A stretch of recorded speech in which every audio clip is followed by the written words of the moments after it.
Hello viewers, আসসালামু আলাইকুম। আজকে ডিম কলা দিয়ে পুডিং তৈরির রেসিপি নিয়ে আসছি। চলুন শুরু করা যাক আজকের রেসিপি। 2টা কলা 3টা ডিম দিয়ে তৈরি করব আজকের পুডিং। পুডিংটা তৈরি করতে একটা বাটি নিয়েছি, আর বাটিতে দিয়ে দিচ্ছি 2টা কলা। এটা 2টা সবজি কলা দিয়েছি আমি। আপনার সাগর কলা বা যে কোনো কলা দিয়েও এটা তৈরি করা যায়। তো আমি কলাটা একটু ভেঙে ভেঙে নিব। ভেঙে নিয়ে একটু চাপ দিয়ে অথবা কাঁটা চামচ দিয়েও কিন্তু এভাবে ভেঙে নিতে পারেন। আমি আস্তে আস্তে করে ভেঙে নিয়ে আমি 3টা ডিম ভেঙে এটা দিয়ে দিচ্ছি। ডিমটা দিয়ে এখন একটু ফেটে নিব। একটু চেপে চেপে ফেটে নিয়ে এটা ব্লেন্ড করে নিতে হবে। আর ব্লেন্ড না থাকলে অবশ্য হাত দিয়েও কিন্তু এভাবে পুরো ফেটে নেওয়া যাবে। তো আমি এটা এখন ব্লেন্ডারে ঢেলে দিব। আর ব্লেন্ডার করব আমি একদম যতক্ষণ পর্যন্ত এটা একদম ফিনিশ না হবে ততক্ষণ পর্যন্ত এটা ব্লেন্ড করে নিব। তো আমি এটা ভালোভাবে ব্লেন্ড করে নিব।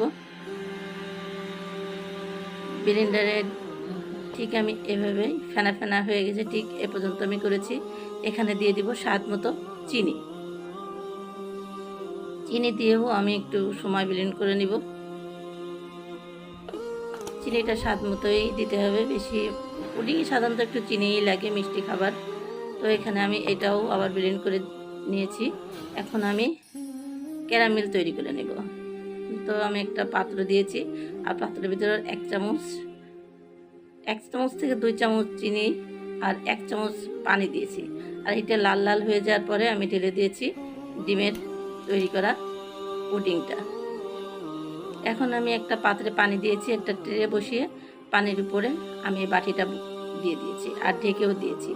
আমি এইটা প্রায় 40 মিনিট পরে তুলছি।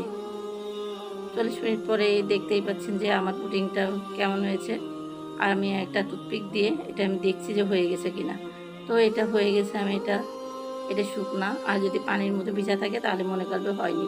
তো আমি এটা একটা মুখে প্লেট দিয়ে এটা ঢেলে নিয়েছি। আর কতটা সুন্দর হয়েছে। তো আমার ভিডিওটা ভালো লাগলে অবশ্যই সাবস্ক্রাইব করবেন, লাইক ও কমেন্ট করে সাথেই থাকবেন। আল্লাহ হাফেজ।